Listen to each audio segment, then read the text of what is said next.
നമസ്കാരം. ഞങ്ങൾ കണ്ട തുർക്കിയുടെ രണ്ടാം ഭാഗമാണ് ഇന്ന് നമ്മൾ പ്രസൻറ്റ് ചെയ്യാൻ പോകുന്നത്. ഇത് നിങ്ങളുടെ ലിസിയമ്മ സിസ്റ്റർ ലിസിയാസ് ജേണലിലേക്ക് ഏവർക്കും സ്വാഗതം. മെയ് 1 ഞങ്ങൾ ഇസ്താംബുളിലങ്ങ് സ്റ്റക്കായി. കാരണം ഒരു കമ്മ്യൂണിസ്റ്റ് രാജ്യമായ തുർക്കി ഇൻ്റർനാഷണൽ ലേബർ ഡേയിൽ കർഫ്യൂ പ്രഖ്യാപിച്ചു. പോലീസ് വാഹനങ്ങൾ ഒഴികെ മറ്റൊന്നും ഓടുന്നുണ്ടായിരുന്നില്ല. എന്നാൽ നടന്ന് അവിടെയൊക്കെ കാണാനായി ഞങ്ങളങ്ങ് തീരുമാനിച്ചു. കേരളത്തിലെ അതികഠിന ചൂടിൽ നിന്നും ഞങ്ങൾ 13 ഡിഗ്രി സെൻറ്റിഗ്രേഡിലേക്കാണ് ചെന്ന് ചാടിക്കൊടുത്തത്. അത്രയ്ക്കുള്ള തണുപ്പ് വസ്ത്രങ്ങളൊന്നും ഞങ്ങൾ കരുതിയിരുന്നുമില്ല. ഏതാണ്ടൊരു 19-20 ഡിഗ്രി സെൽഷ്യസ് ആണ് പ്രതീക്ഷിച്ചു പോയത്. കർഫ്യൂ ആണെങ്കിലും മിക്ക കടകളുമൊക്കെ തുറന്നിരുന്നു. എല്ലാവരും പല കടകളിൽ നിന്നായി ജാക്കറ്റ്സ് വാങ്ങി തണുപ്പിനെ അങ്ങ് പ്രതിരോധിച്ചു. യൂറോയോ ഡോളറോ ടർക്കിഷ് ലിറയോ ഒക്കെയാണ് നമുക്കവിടെ വിനിമയത്തിന് വേണ്ടി ഉപയോഗിക്കുന്നത്. ഈ കട കണ്ടോ? ഒന്ന് നോക്കി വീണ്ടും നോക്കാനായിട്ട് തോന്നിപ്പോകും. നല്ല സുന്ദരമായ ഗിഫ്റ്റ് ഐറ്റംസാണ് അവിടെ ഇരിക്കുന്നത്. പക്ഷേ ഭയങ്കര കോസ്റ്റ്ലിയാണ് കേട്ടോ. നമുക്ക് അത്രയ്ക്കൊന്നും അടുക്കാനൊന്നും പറ്റത്തില്ല. അവിടെ ഈ ഗിഫ്റ്റ് ഐറ്റംസ് മാത്രമല്ല, അകത്തോട്ട് കയറി കഴിഞ്ഞപ്പോൾ പലതരത്തിലുള്ള ചായ, കോഫി ഒക്കെ ഉണ്ട്. ആ ചായയൊക്കെ പലതരത്തിലുള്ള ചായകൾ നമ്മളെ അത് ടേസ്റ്റ് ചെയ്യിപ്പിക്കുകയും ചെയ്തു. നല്ല സ്വീകരണമായിരുന്നു. ഇത് ഇസ്താംബൂളിലെ ഹിൽട്ടൺ ഹോട്ടലിൻ്റെ എൻട്രൻസ് ആണ്. ഉച്ചയ്ക്ക് ഫുഡൊക്കെ നല്ല അടിപൊളിയായിരുന്നു. വിശപ്പ് മൂലം കണ്ണ് കാണത്തില്ലായിരുന്നു. അപ്പോൾ കയറി തട്ടിക്കൊടുത്തു. ഫോട്ടോ ഒന്നും എടുക്കാൻ പറ്റിയില്ല. ഹിൽട്ടൺ ഹോട്ടലിലും ബൊഫേ സിസ്റ്റമായിരുന്നു. എനിക്ക് ആവശ്യമുള്ളത് മാത്രം എടുത്തുകൊണ്ട് ഞാൻ ഇരുന്നതാണ്. എനിക്കും ഹസ്ബൻഡും പനിക്കോളും ഉണ്ടായിരുന്നു. അപ്പോൾ അത്ര വായിക്ക് ടേസ്റ്റൊന്നും തോന്നിയില്ല. നിങ്ങൾ ഈ മനോഹരമായ കാഴ്ച കാണുവേൻ. ഹിൽട്ടൺ ഹോട്ടലിൻ്റെ വിൻഡോയിൽ കൂടി എടുത്ത വീഡിയോ ആണിത്. രാത്രിയിലെ അതിമനോഹരമായ കാഴ്ച. അതൊരു ബ്രിഡ്ജാണ്. അവിടെ എല്ലാം ഈ കടലിടുക്കുകളുണ്ട്. ഒരുപാട് തടാകം പോലെയും ഒക്കെ തോന്നിക്കും. അപ്പോൾ നമ്മൾ കുറച്ച് ദൂരോട്ട് നോക്കിയാൽ കണ്ടോ, സീ സൈഡ് തന്നെയാണ്. അതിൽ ബോട്ടുകളൊക്കെ പോകുന്നതായിട്ട് കാണാൻ സാധിക്കും. അതിമനോഹരമാണ്. അടുത്ത ദിവസം ഞങ്ങൾ ഇസ്താംബൂളിനോട് തൽക്കാലത്തേക്ക് വിട പറഞ്ഞ് എല്ലാവരും കൂടെ ബസ്സിൽ യാത്രയായി. ചനക്കല എന്ന സ്ഥലത്തേക്കാണ് ഞങ്ങൾക്കിനി അടുത്തത് പോകേണ്ടത്. ഏകദേശം 400 കിലോമീറ്ററിലധികം യാത്ര ചെയ്യേണ്ടതുണ്ട് എന്ന് നമ്മുടെ ഗൈഡ് നമ്മളോട് പറയുകയുണ്ടായി. ബസ്സിലാണെങ്കിലും കാഴ്ചകൾ അതിമനോഹരമായിരുന്നു. നിങ്ങൾ റോഡിൻ്റെ സൈഡിലെ കാഴ്ചകളൊന്ന് കണ്ടു നോക്കിയേ. അവരങ്ങനെയാണത് നിർമ്മിച്ച് വെച്ചിരിക്കുന്നത്. ഒട്ടും നമുക്ക് ബോറടിക്കത്തില്ല.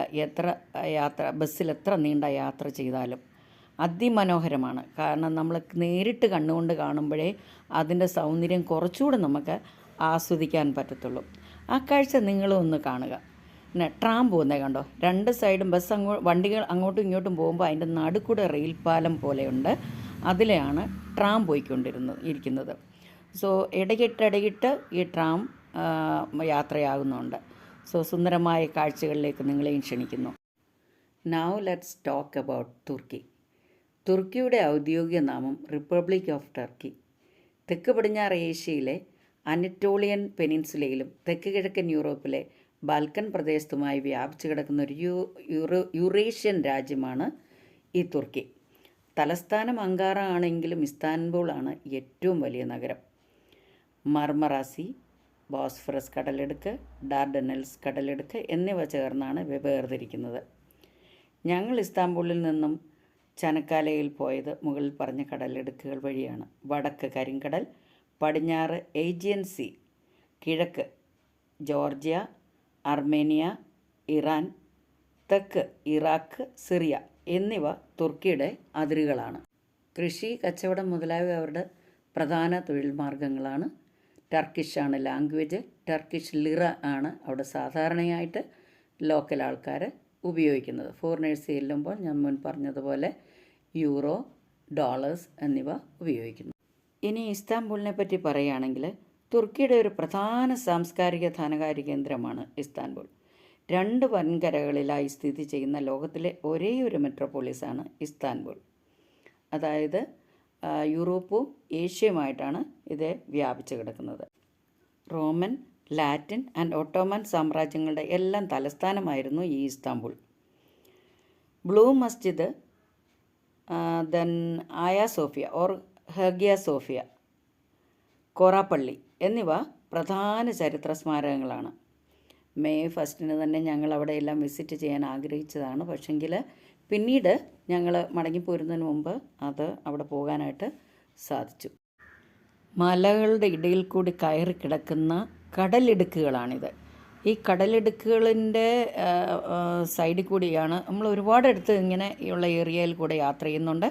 കടലോരത്ത് കൂടിയും യാത്ര ചെയ്യുന്നുണ്ട്. ഏകദേശം 100-200 കിലോമീറ്ററോളം ഞങ്ങളൊരു മർമറ കടലിൻ്റെ സൈഡിൽ കൂടെ യാത്ര ചെയ്യുന്നതായിട്ട് അത് നമുക്ക് മുമ്പോട്ട് കാണാൻ സാധിക്കും. തുർക്കി ഇറ്റ്സെൽഫ് ഒരു ഇസ്ലാമിക് കൺട്രി ആണെന്ന് നമുക്കെല്ലാവർക്കും അറിയാവുന്നതാണല്ലോ. പക്ഷേ അവിടെ സെക്യുലറിസം ധാരാളമുണ്ട്. നമ്മൾ എല്ലാ മതസ്ഥരെയും ഒരുപോലെ ആക്സെപ്റ്റ് ചെയ്യാനുള്ള കഴിവ് അവർക്കുണ്ട്. പക്ഷേ 99.8% ആൾക്കാരും രജിസ്റ്റേർഡ് ആസ് മുസ്ലിംസ്. 0.2% മാത്രമേ അവിടെ ക്രിസ്ത്യൻസ് ഉള്ളൂ. നിങ്ങൾക്കറിയാമല്ലോ, നേരത്തെ അവിടെ ക്രിസ്ത്യാനിറ്റി ഒക്കെ ഉണ്ടായിരുന്നു. പിന്നീട് അത് തകർക്കപ്പെടുകയാണ് ഉണ്ടായത്. ഈ വഴിയോര കാഴ്ചകളൊക്കെ എന്തിനാണ് ഇത്രയും കാണിക്കുന്നതെന്ന് നിങ്ങൾക്ക് തോന്നാം. നിങ്ങൾ ആ പുല്ലുകൾ തന്നെ ഒന്ന് ശ്രദ്ധിച്ച്, എന്ത് ഭംഗിയുള്ള പുല്ലുകളാണ് ഈ റോഡിൻ്റെ മിഡിൽ ഭാഗത്തായിട്ട് വെച്ച് പിടിപ്പിച്ചിരിക്കുന്ന പുല്ലുകൾ. ഹോസ്പിറ്റലിൻ്റെ സാന്നിധ്യമൊക്കെ കണ്ടു തുടങ്ങി. ഞാനൊരു നേഴ്സാകുമ്പോൾ എൻ്റെ കണ്ണ് പെട്ടെന്ന് ഹോസ്പിറ്റലുകളിൽ എത്തുമല്ലോ. ഇതാ ഒരു ക്ലിനിക്കും കൂടെ നമ്മുടെ കാഴ്ചയിലെത്തി. ഏറ്റവും എടുത്തു പറയേണ്ട ഒരു കാര്യമാണ് ഇവിടുത്തെ ക്ലെൻലിനെസ്. തുർക്കിയിൽ എവിടെയൊക്കെ പോയോ അവിടെയെല്ലാം വളരെ നീറ്റ് ആൻഡ് ടൈഡി. നമുക്കൊരു ചപ്പോ ചവറോ ഒന്നും കാണാനില്ല. ഇത്ര ഭംഗിയായിട്ട് അവർ മെയിൻറ്റെയിൻ ചെയ്യുന്നത് കണ്ട് എനിക്ക് അതിശയം തോന്നി. നമ്മുടെ നാട് എന്നിങ്ങനെയൊന്നാകും. അവിടെ പുക വലിക്കുന്നവർ ധാരാളമായി. ഏതുവഴി നോക്കിയാലും പെണ്ണും ആണും ഒക്കെ ഇഷ്ടംപോലെ പുക വലിച്ചുകൊണ്ട് നടക്കുന്നതാണ്. അതുകൊണ്ട് ചിലയിടങ്ങളിൽ സിഗരറ്റ് കുറ്റി ടൗണിൽ കണ്ടു. ഒരേ പാറ്റേണിലുള്ള വീടുകൾ പലയിടത്തും നമുക്ക് കാണാൻ സാധിക്കും. അത് നേരിട്ട് കാണുമ്പോഴാണ് അതിൻ്റെ ഭംഗി കുറച്ചുകൂടെ നമുക്ക് കാണുന്നത്. ഇത് കണ്ട ഒരു ഇൻഡസ്ട്രിയൽ ഏരിയ ആണെന്നാണ് കാഴ്ചയിൽ നമുക്ക് വ്യക്തമാകുന്നത്. എന്തിൻ്റെ ആണെന്ന് അങ്ങോട്ട് മനസ്സിലാകുന്നില്ല. ഇതാ നോക്കൂ, മറ്റൊരു റെസിഡൻഷ്യൽ ഏരിയ. ഇത് വേറൊരു പാറ്റേണിലുള്ള കെട്ടിടങ്ങളാണ് നമ്മൾ കാണുന്നത്. നേരിട്ട് കാണുമ്പോൾ അതിൻ്റെ ഭംഗിയൊന്ന് വേറെയാണ് കേട്ടോ. ഇവിടെ ഈ കടലിൽ തിരമാലയൊന്നും അടിക്കുന്നത് നമുക്ക് കാണാൻ സാധിച്ചില്ല. പക്ഷേ ഈ ഒരുപാട് ഐലൻഡ്സ് ഉണ്ട് ഇവിടെ, ചെറിയ ചെറിയ ഐലൻഡ്സ്. നമ്മൾ ഈ പൗലോസ് അപ്പോസ്തലൻ്റെ ഈ കപ്പൽ യാത്രയൊക്കെ ഒരുപാട് പറയുന്നുണ്ടല്ലോ നമ്മുടെ അപ്പോസ്തല പ്രവൃത്തികളിലും മറ്റും.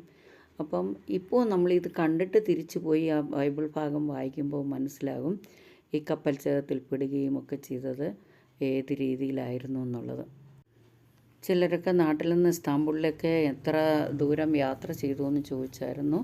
അബുദാബി വരെ 4 മണിക്കൂർ, അബുദാബിയിൽ നിന്ന് വീണ്ടും ഒരു 4-4.25 മണിക്കൂറുണ്ടായിരുന്നു ഇസ്താംബുൾ വരെ. ഈ ഒരു ടൗൺഷിപ്പിന് ശേഷം വീണ്ടും നമ്മൾ കൃഷിയിടങ്ങളാണ് കാണുന്നത്. ഇവിടെ കടുക് പാടങ്ങൾ ഇഷ്ടം പോലെ ഉണ്ടായിരുന്നു. പിന്നെ ഗോതമ്പ്, ഉള്ളി, പിന്നെ നമുക്ക് പേരറിയാത്ത ഒരുപാട് കൃഷികൾ അവിടെയൊക്കെ ഉണ്ട് കേട്ടോ. അത് നേരിട്ട് കാണുമ്പോഴാണ് ഒരു ഭംഗി. ഞങ്ങൾ ബസ്സിലിരുന്നാണെങ്കിൽ പോലും നമുക്കത് കാഴ്ചകളിലത് മനസ്സിലാവുന്നുണ്ടായിരുന്നു. വഴിവക്കിൽ നമുക്ക് ധാരാളം ഒലിവ് മരങ്ങളും പൈൻ മരങ്ങളും കാണാനുണ്ടായിരുന്നു. പ്രകൃതി ഭംഗി നഷ്ടപ്പെടുത്താതെയാണ് അവരുടെ മലകളും താഴ്വരകളും ഒക്കെ സൂക്ഷിച്ചിരിക്കുന്നത്. നിങ്ങളൊരു കാര്യം ശ്രദ്ധിച്ച് കാണും, കൃഷിയിടങ്ങളെല്ലാം ഒന്നിച്ചും അവരുടെ താമസ സ്ഥലങ്ങളെല്ലാം ഒന്നിച്ചുമാണ്. സോ നമ്മൾ കുറേ വരുമ്പോൾ കെട്ടിടങ്ങൾ മാത്രം കാണും, പിന്നെ കുറേ സ്ഥലത്ത് വരുമ്പോൾ കൃഷികൾ മാത്രം കാണുന്ന ഒരു സ്ഥിതിയാണ് ഉണ്ടായത്. സീഷോറിലെ ഒരു ടൗൺഷിപ്പാണ് ഇപ്പം നിങ്ങൾ കണ്ടുകൊണ്ടിരിക്കുന്നത്. ഈ ബോർഡൊക്കെ വായിച്ച് വരുമ്പോഴത്തേക്കുണ്ടല്ലോ, ഈ ബസ് ഇത്രയും സ്പീഡിൽ പോകുന്നത് കൊണ്ട് നമുക്കൊന്നും വായിച്ചെടുക്കാൻ സാധിക്കത്തില്ല. പിന്നെ അദ്ദേഹം പറയുന്ന അദ്ദേഹത്തിൻ്റെ ആക്സെൻറ്റ് ഞങ്ങൾക്ക് അത്ര അങ്ങോട്ടും പിടികിട്ടുന്നില്ലായിരുന്നു.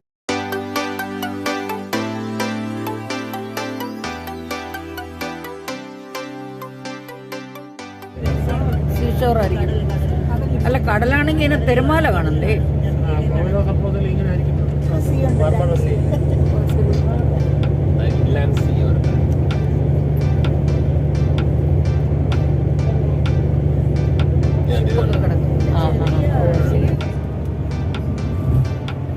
അവിടെ തോന്നുന്നു ഷിപ്പ് വന്ന് എടുക്കുന്നത്.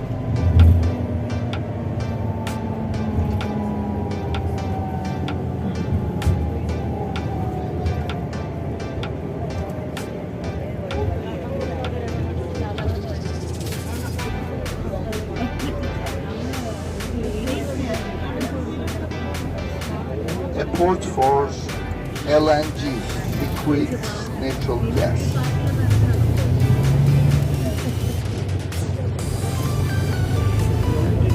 Company should be Potash.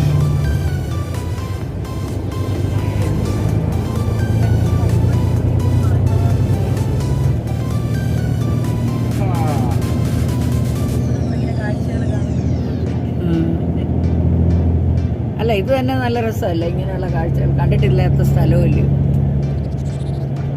ആ ഓയിൽ കമ്പനിയുടെ ഇതൊക്കെ ഇപ്പോഴും കാണാം. ബിൽഡിങ്സ്. മർമറ സീയുടെ മറ്റൊരു ഭാഗം തന്നെയാണ് ഇത്.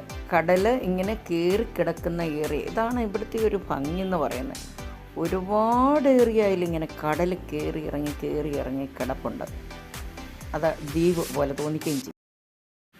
ഈ ആകാശവും കടലും കൂടെ ഒന്നിച്ച് കിടക്കുന്ന പോലെ തോന്നി. അതുകൊണ്ട് ആകാശം ഏതാ കടൽ ഏതാന്ന് മനസ്സിലാകുന്നേ ഇല്ല. കപ്പൽ കാണാം. പക്ഷെ യാത്ര ചെയ്യുന്ന ഏരിയയിലെല്ലാം പെട്രോൾ ഓഫീസിൽ നിന്നും പറഞ്ഞ് ഒരു പെട്രോൾ പമ്പ് കാണാറുണ്ട്. ഫ്രീക്വൻ്റായിട്ട് കാണും. അതിൻ്റെ എംബ്ലം ഉണ്ടല്ലോ, പട്ടി വാ പൊളിച്ച് നാക്ക് പുറത്തോട്ടിടുന്ന ഒരു എംബ്ലമാണ്. വലിയ ബസ് ഒരുപാട് പേരും ഉണ്ടായിരുന്നതുകൊണ്ട് എനിക്ക് ബസ്സിൻ്റെ സൈഡിൽ കൂടിയുള്ള വ്യൂ മാത്രമേ എടുക്കാൻ സാധിക്കുന്നുണ്ടായിരുന്നുള്ളൂ. മിക്കപ്പോഴും ലെഫ്റ്റ് സൈഡിൽ ഇരുന്നുള്ള വ്യൂ ആണ് എടുക്കാൻ ശ്രമിച്ചിട്ടുള്ളത്. റൈറ്റിലോട്ട് കിട്ടുമ്പം ആൾക്കാരെ ഫേസ് ചെയ്ത് പോകുന്നുണ്ട്, അതും ഒഴിവാക്കി. പിന്നെ എനിക്ക് ഫ്രണ്ടിൽ പോയി എടുക്കാനുള്ള അസൗകര്യവും ഉണ്ടായിരുന്നു. അതുകൊണ്ട് ക്ഷമിക്കുക സാധ്യം. ഇങ്ങനെയുള്ളൊരു സൈഡ് വ്യൂ ആയിരിക്കും നിങ്ങൾക്ക് അധികവും കാണാൻ ലഭിക്കുന്നത്. ഓട്ടോമൊബൈൽ വർക്ക്ഷോപ്പ് ഏരിയയും മറ്റുമാണ് നിങ്ങൾ കാണുന്നത്. അവിടെ ഒരു നീണ്ട ഏരിയ അതിന് തന്നെയുണ്ട് പലയിടത്തും നമ്മൾ നോക്കുമ്പോൾ. റമദ ഹോട്ടൽ പിന്നെ ഇവിടെ ചെന്നാലും ഉണ്ടല്ലോ. അത് ഇസ്താംബുളിലും നമ്മൾ കാഴ്ചയിൽപ്പെട്ടു. Petrol pump. കോക്കാണോ വാങ്ങിക്കുന്നത്?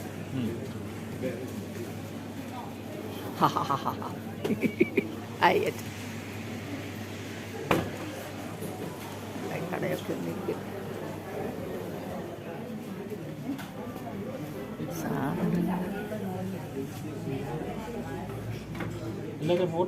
പിന്നല്ല, ഫോട്ടോ അല്ല, വീഡിയോ.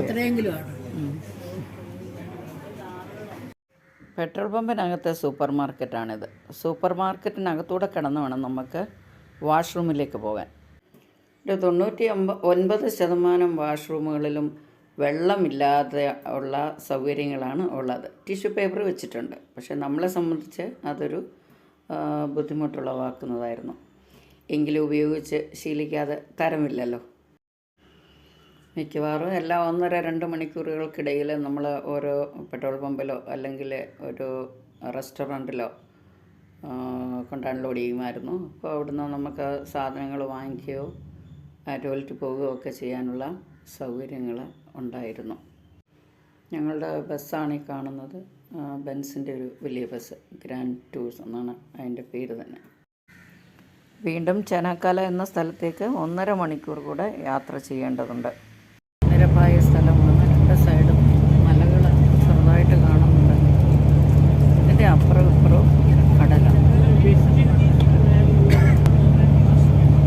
ഇടത് സൈഡിൽ മർമര കടലും വലത് സൈഡിൽ ടാർസിയൻ കടലും. നല്ല ക്ലൈമറ്റ് ആയിപ്പോൾ നോക്കി. ആകാശം കണ്ട നല്ല രസമുണ്ട്.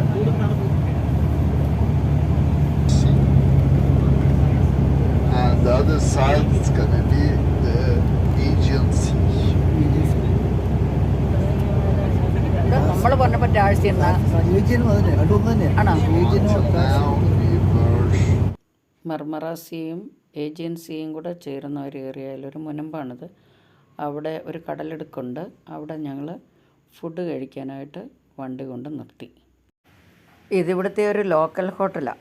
ഇവിടെ നമ്മൾ ഇരുന്ന് കഴിയുമ്പോൾ അവർ തന്നെയാണ് നമുക്ക് സെർവ് ചെയ്യുന്നത്. ആദ്യം സൂപ്പ് എന്ന് പറഞ്ഞ് കൊണ്ടുവരുന്നത് തന്നെ പരിപ്പ് കറിയാണ്. അതിൻ്റെ കൂടെ കുറച്ച് ബ്രെഡ് പീസസും കൊണ്ടുവരും. അതിന് ശേഷം നമുക്കെല്ലാം വിളമ്പിക്കും. സൂപ്പിന് ശേഷം കൊണ്ടുവന്ന ഫുഡാണിത്, മത്തി ഫ്രൈ. ഇതാ അങ്ങോട്ട് നോക്കിയേ, ടൂറിസ്റ്റുകളെ വഹിച്ചുകൊണ്ടുള്ള ഒരു ബോട്ട് കടന്നു വരുന്നത്.